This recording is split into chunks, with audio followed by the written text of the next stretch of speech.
முதலமைச்சர் ஸ்டாலின் பிரதமர் மோடிக்கு ஒரு கடிதம் எழுதியிருக்கிறார். அதில் என்ன வலியுறுத்தப்பட்டிருக்கிறது என்றால், அமெரிக்கா இந்தியா மீது 50% வரி விதித்திருக்கிறார்கள். அமெரிக்க அதிபருடன் பேசி இதற்கான ஒரு தீர்வை காண வேண்டும் என்று அதில் கூறப்பட்டிருக்கிறது.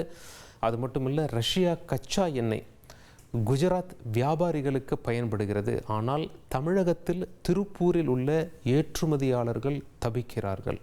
எனவே இதை ட்ரம்புடன் பேசி கூடிய விரைவில் தீர்வு காண வேண்டும் என்று அதில் கூறப்பட்டிருக்கிறது.